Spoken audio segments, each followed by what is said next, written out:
साथियों नमस्कार, मैं किशोर कुमार बिडालिया स्वागत करता हूं आप सभी का आपके अपने YouTube channel Bidaliya A to Z online forms में। साथियों आज हम बात करने जा रहे हैं UDAIS प्लस में स्टूडेंट की क्लास कैसे चेंज करें। यदि कोई स्टूडेंट आपकी क्लास में लास्ट ईयर नर्सरी में था और अब उसे LKG में आना था, या फिर कोई LKG वाला होगा उसे UKG में आना था, लेकिन जैसे आपने उसे प्रमोट किया, वो प्रमोट होने पर वो सीधे पहुंच गया क्लास फर्स्ट में, यानी कि वो LKG UKG में ना आकर के सीधे क्लास फर्स्ट में पहुंच गया। तो अब हम उस स्टूडेंट को कैसे वापस क्लास LKG में जाएं, क्योंकि लास्ट ईयर आपको ध्यान होगा जब आपने बच्चे ऐड किए थे तो वहां पर नर्सरी में ऐड करने का ऑप्शन था, लेकिन उसमें सेक्शन ABC करके एक्शन आ रहा था। तो इस बार जब हम उन बच्चों को प्रमोट कर रहे हैं तो सीधे क्लास फर्स्ट में जा रहे हैं, जबकि नर्सरी वाले को LKG वाले को UKG वाले को फर्स्ट में आना था। तो यहाँ पर हो क्या रहा है कि यहाँ पे कठिनाई आ रही है। तो विद्यालय स्तर से उनको वापस, जो नर्सरी का बच्चा फर्स्ट में चले गया उसको वापस LKG या फिर UKG में वापस लाने का ऑप्शन विद्यालय स्तर पर नहीं है। फिर बात आती है ऐसे बच्चों को वापस क्लास में कैसे हम दूसरी क्लास में ऐड करें, या फिर उनको प्रमोट करने का तो ऑप्शन आ नहीं रहा। अब एक बार प्रमोट करने के बाद तो डिमोट का भी ऑप्शन है नहीं उसमें। तो इसके लिए आपको एक फॉर्म आता है, इसमें उस फॉर्म को भर करके जो भी आपके ब्लॉक के कोऑर्डिनेटर होंगे, UDAIS प्लस के कोऑर्डिनेटर, उनको सबमिट करना है। तो इसी फॉर्म पर आज यह वीडियो है और इसमें क्या क्या चीजें हम करेक्शन कर सकते हैं, किस टॉपिक पे हम संशोधन कर सकते हैं, उसी पर यह वीडियो है। तो चलिए वीडियो में चलते हैं। जो साथी पहली बार चैनल से जुड़े हैं कृपया चैनल को सब्सक्राइब करके वीडियो को भी शेयर करें। धन्यवाद। दूसरे स्टेट से आपके स्टेट में आए हैं तो उनका कोई भी रिकॉर्ड हमें उसमें उपलब्ध नहीं होता है, किसमें ड्रॉप बॉक्स में, या कुछ छात्र दिल्ली से हमारे उत्तराखंड में आए हैं उनका रिकॉर्ड भी कहीं भी हमें देखने को नहीं मिल रहा है। तो ऐसे छात्रों का डाटा कैसे हम ऐड करें, इन छात्रों को कैसे हम अपने विद्यालय में अपने UDAIS कोड में उनको ऐड करें, और किसी के नाम पे यदि संशोधन करना है, किसी के आधार कार्ड पे संशोधन करना है, तो इन सभी पर यह वीडियो बनने जा रहा है। तो मेरे साथ वीडियो में अंत तक बने रहिए और आप जान सकते हैं किस प्रकार से आप अपने उन बच्चों के नाम इत्यादि पे चेंज करवा सकते हैं, क्लास इत्यादि को आप चेंज कर सकते हैं। तो इसके लिए चलते हैं। इसके लिए एक फॉर्म होता है, फॉर्म S03। तो ये फॉर्म भर करके हमें सबमिट करना होगा। तो हम अब चलते हैं इस फॉर्म पर। फॉर्मेट है, आपने इस फॉर्म को भर करके जमा करना है अपने BRC में, यानी कि आपके BRC मतलब नहीं है, UDAIS के जो कोऑर्डिनेटर होते हैं, एक तो डिस्ट्रिक्ट कोऑर्डिनेटर होता है और एक होते हैं प्रत्येक ब्लॉक में ब्लॉक कोऑर्डिनेटर। तो आपके ब्लॉक कोऑर्डिनेटर UDAIS प्लस के जहां भी बैठते होंगे, BRC में बैठते होंगे, चाहे BEO ऑफिस में बैठते होंगे, जहां पर भी वो बैठते होंगे, आपने इस फॉर्म को सबमिट करके उन्हें देना है। और वो अपनी आईडी से, जो उनके पास कंट्रोलिंग यूनिट वाली जो आईडी होती है, वो अपनी आईडी से उसे लॉगिन करके फिर आपके विद्यालय में क्रमशः उन चीजों को संशोधित कर पाएंगे और आपकी समस्या को दूर कर पाएंगे। तो सबसे पहले आप ये फॉर्म का नाम देख लीजिए, यहाँ पे है फॉर्म S03/UDAIS। तो इस फॉर्म को भर करके हमने जमा करना होगा, और साथ में आप ये भी, इस फॉर्म को मैं अपने इसी वीडियो के डिस्क्रिप्शन में भी अपलोड कर दूंगा। तो इस फॉर्मेट का यहाँ पे नाम देख लीजिए, कह रहे कि format for student name change, class change and other basic detail change in UDAIS plus student database. तो क्या क्या चीजें हम कर सकते हैं, यहाँ पे दे रहा है कि नेम चेंज है, क्लास चेंज है, ठीक है, और अदर बेसिक इंफॉर्मेशन उसे हम चेंज करवा सकते हैं। तो कह रहे कि to be submitted to block, ये ब्लॉक वालों को सबमिट करके हमें देना है, या फिर डिस्ट्रिक्ट एजुकेशन ऑफिसर के यहाँ पे जो भी इसके कोऑर्डिनेटर होंगे उनको देना होता है। तो यहाँ पे सबमिटेड बाय किसके द्वारा सबमिट किया जाएगा, तो विद्यालय के द्वारा जो सबमिट किया जाएगा ये फॉर्म, और ये फिर दिया जाएगा ब्लॉक को, जो भी इसके ब्लॉक कोऑर्डिनेटर होंगे। तो यहाँ पर हमने इस फॉर्म में क्या क्या भरना है, UDAIS कोड। तो सबसे पहले यहाँ पे जो 5060-050608081 जो भी होता है जिसका UDAIS कोड, आप यहाँ पर उसको टाइप कर देंगे। यहाँ पर अपने विद्यालय का नाम टाइप कर देंगे या लिख देंगे। यहाँ पर UDAIS ब्लॉक, अपने ब्लॉक का नाम टाइप कर देंगे, साथ में अपने डिस्ट्रिक्ट यानी कि अपने जनपद का नाम यहाँ पर टाइप कर देंगे।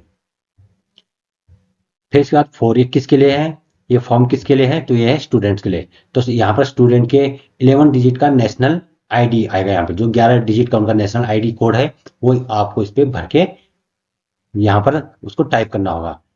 और उसके बाद यहाँ पे स्टूडेंट करंट नेम, जो उसका वर्तमान में नाम है वो नाम आपने यहाँ पर टाइप करना है, और स्टूडेंट्स क्लास, जो उस विद्यार्थी की क्लास है आपने उसकी कक्षा को यहाँ पर टाइप करना है। तो यहाँ पर देखिए ये नेशनल आईडी जो कोड है, कहीं कहीं पर आप देखते होंगे कि आपके मामले में हो सकता है यहाँ पर PEN यानी कि जो स्टूडेंट का एजुकेशन कोड है, ये नंबर है वो, ठीक है, तो वहां पर PEN होगा, पेन नंबर होगा। तो आप देख लीजिए, उसमें कंफ्यूज मत होइए, कहीं कहीं तो NEN होगा, नेशनल कोड होगा। तो आप उसको यहाँ पर भर करके सबमिट कर सकते हैं। इसके बाद एक कि particulars where changes are required, आपने वो विवरण यहाँ पर दर्ज करना है जिसपे चेंजेस क्या है, रिक्वायर्ड है, यानी कि जिसपे परिवर्तन आवश्यक है, आपने उस विवरण को यहाँ पर अंकित करना है। तो आप अब हम यहाँ पर इस फॉर्म में सीधे चलते हैं, ये फॉर्मेट है। तो यहाँ पे क्या क्या चीजें चेंज हो सकती है, तो यहाँ पे इन्होंने दे रखा कि चेंजेस रिक्वायर्ड इन, किस चीज में चेंजेस, यदि नेम पे चेंजेस करना है, यानी कि विद्यार्थी का नाम कुछ और है रियल में और यूडाइस प्लस में कुछ और अंकित है, तो आपने उसको सही करवाना है, संशोधित करवाना है। तो फिर इसके लिए आपको यहाँ पर सही का टिक कर देना है, आपको यहाँ पर सही का यहाँ पे टिक लगा देना है। तो इसका मतलब ये हो जाएगा कि आप नेम चेंज करवाना चाहते हैं। अब ओल्ड नेम, तो यहाँ पर जो ये वाला स्पेस है, यहाँ नीचे आप उसका ओल्ड नेम को टाइप कर देंगे, यानी कि जो गलत नाम उसमें प्रिंट है, किसमें, यूडाइस प्लस में। और न्यू नेम, जिसको कि आप करेक्ट करवाना चाहते हो, जिसको कि आप उस पर संशोधित करवाना चाहते हो, तो उस न्यू नेम को आप यहाँ पर लिख देना। हाँ, ध्यान रहे, इन नेम की जो भी स्पेलिंग है आप कैपिटल लेटर में लिखना, स्मॉल लेटर के बजाय सारी चीजें आप कैपिटल लेटर में ही टाइप करना। उसके बाद यदि उसी स्टूडेंट का या किसी दूसरे स्टूडेंट की डेट ऑफ बर्थ गलत है, तो आप यहाँ पर सही का टिक कर देंगे और ओल्ड डेट ऑफ बर्थ यानी कि गलत वाली को यहाँ पे लिखेंगे, और जो आपको सुधरवानी है, जिसका संशोधन करना है, उसको न्यू डेट ऑफ बर्थ में आप यहाँ पर टाइप कर देंगे। तीसरा है जेंडर, यदि कहीं पे पुरुष की जगह में महिला होगा, यानी कि मेल की जगह में फीमेल है, तो आप यहाँ पे टिक कर देंगे और उसके बाद ओल्ड जेंडर में लिख देंगे। अगर वो मेल होगा और उस पर फीमेल टाइप है, तो आप यहाँ पे फीमेल लिख देंगे और न्यू जेंडर में आप लिख देंगे मेल। इसी तरीके से यहाँ पर आप देख सकते हैं आधार, आधार में यदि करेक्शन करवाना आपको, यानी कि आधार नंबर उसका कुछ और था, तो आप यहाँ पे सही का टिक कर देंगे और ओल्ड आधार, यहाँ पे पहले ओल्ड आधार को यहाँ पे टाइप करेंगे जो गलत अंकित है, और यहाँ पर न्यू आधार को टाइप कर देंगे। इसके बाद है नेम, नेम एज पर आधार, यदि आधार कार्ड में नेम गलत है, यानी कि नेम आधार कार्ड में क्या है, आपको उसको सुधरवाना, तो यहाँ पे आप सही टिक कर देंगे। ओल्ड नेम एज पर आधार, पहले क्या था आधार में नाम, आप यहाँ पे टाइप कर देंगे। अब नया नाम क्या चेंज करवाया है आधार में, अगर आपने आधार में करेक्शन करवाया है, तो यहाँ पर आप नए नाम को टाइप कर देंगे। और उसके बाद अंतिम चीज है जो सबसे महत्वपूर्ण है, जो एड स्टूडेंट वाली बात आ रही है, कि जो कि कह रहे हैं कि यहाँ पे हमारे पास कि क्लास उसका चेंज करने का नहीं आ रहा है ऑप्शन, तो क्लास एंड सेक्शन, तो आप इसको टिक कर देंगे। ज्यादातर समस्या यही वाली है, क्लास एंड सेक्शन वाली, तो आप इसको टिक कर देंगे। ओल्ड क्लास एंड सेक्शन, मान ली जाए आपके यहाँ कोई बच्चा लास्ट ईयर नर्सरी में था, अब उसके बाद उसने अगली क्लास में जाना था, LKG में, फिर उसके बाद UKG में, फिर उसके बाद फर्स्ट में, तो उस बच्चे को जैसे ही आपने प्रमोट किया नर्सरी से, तो वो सीधे इस साल कहाँ दिखा रहा है, फर्स्ट क्लास में, क्लास फर्स्ट में दिखा रहा है, तो उसको हमको लाना है LKG में। तो हमारे विद्यालय की ID से उसे LKG में वापस लाने का ऑप्शन नहीं है। तो ये ऑप्शन किसके पास है, जिनको हमने ये फॉर्म सबमिट करके देना है, यानी कि जो ब्लॉक कोऑर्डिनेटर हैं यूडाइस प्लस के। तो हम यहाँ पर टिक कर देंगे। टिक करने के बाद जो ओल्ड क्लास एंड सेक्शन है, तो जैसे ओल्ड क्लास तो आप यहाँ पे देख लेंगे, जब आपने उसको प्रमोट किया है, प्रमोट करने के बाद वो फर्स्ट में आ गया मान लीजिए, तो आप यहाँ पे लिख देंगे फर्स्ट। और न्यू क्लास एंड सेक्शन आप उसको लाना चाहते हो LKG में या UKG में, तो आप यहाँ पे लिख देंगे LKG या फिर UKG, क्योंकि पहले वो नर्सरी में था। तो अब जिस क्लास में आएगा उस सही क्लास को आप यहाँ पे लिख देंगे। इस चीज का आपने विशेष ध्यान देना है। तो आशा है इसको आप समझ गए होंगे। और उसके बाद फिर लास्ट में head of the school detail, यानी कि प्रिंसिपल इत्यादि की यहाँ पे डिटेल आ जाएगी, उनका सिग्नेचर आ जाएगा, उनका नाम आ जाएगा, डेजिग्नेशन जो भी प्रिंसिपल होंगे या प्रधानाध्यापक होंगे, और यहाँ पे सील यानी कि उनकी मोहर आ जाएगी। इसके बाद आ जाएगी। तो आशा है कि आप ये चीज समझ होंगे। साथ में यदि कोई स्टूडेंट आपके विद्यालय में अदर राज्य से आया है, तो उसके लिए भी आप इसी वाले फॉर्म को भरेंगे और उनकी डिटेल भरेंगे।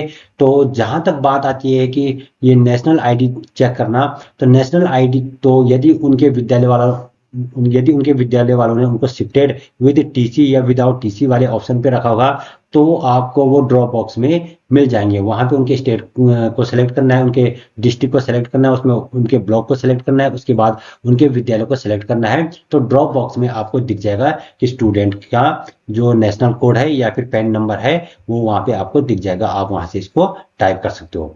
तो आपको ये सारी चीजें इस फॉर्म को भर करके अपने बीआरसी या फिर अपने ब्लॉक के जो कोऑर्डिनेटर है उनको ये सबमिट करके देना है। तो आशा ये वीडियो काफी मददगार साबित हो रहा होगा। तो ऐसे ही वीडियो को देखने के लिए मेरे चैनल के साथ जुड़े रहें, साथ में इस वीडियो को अपने अन्य साथियों तक भी शेयर करेगा।